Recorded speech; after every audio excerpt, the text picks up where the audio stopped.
আসসালামু আলাইকুম গাইস, আমি মিরাজ 5000 ফলোয়ার্স কমপ্লিট করার আজকে হচ্ছে তার ডে 1।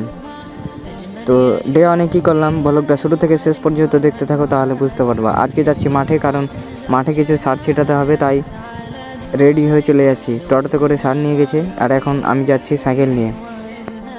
এই সারটি যে দেখতে পাচ্ছ, এই সারটি এখন এই জমিগুলিতে ছিটে দেওয়া হবে, তাই আমি ফাটাফাট করে বস্তা খুলে মাথায় করে নিয়ে দিচ্ছিলাম জমিতে।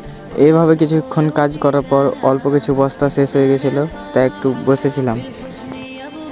তারপর কিছুক্ষণ পর আরও কিছু সার মিক্স করে একসাথে দিচ্ছিলাম। তারপর ফাইনালি কাজ শেষ করে অল্প কিছু সার বেঁচেছিল, তাই এগুলোকে সাইকেলে করে নিয়ে যাচ্ছিলাম বাড়ি। আবার বাড়ি গিয়ে রেডি হয়ে যাচ্ছিলাম 6টার সময় জালসাতে গিয়ে কী হয় তারপরে দেখতে থাকো। জালসা গিয়ে ঢুকে দেখছি তো ওয়াও, এত ফ্যান ফলোয়ার্স, বলছে মিরাজ ব্লগার, বিগ ফ্যান। আমার সাথে সেলফি তুলতে লাগলো সব। যাই হোক, ওইসব বাদ দাও। আজকের মিনি ব্লগটা এখান থেকেই। শুধু দেখলে হবে না, পেজটাকে ফলো করে দিও, কারণ 5000 ফলোয়ার্স কমপ্লিট করতে হবে খুব তাড়াতাড়ি।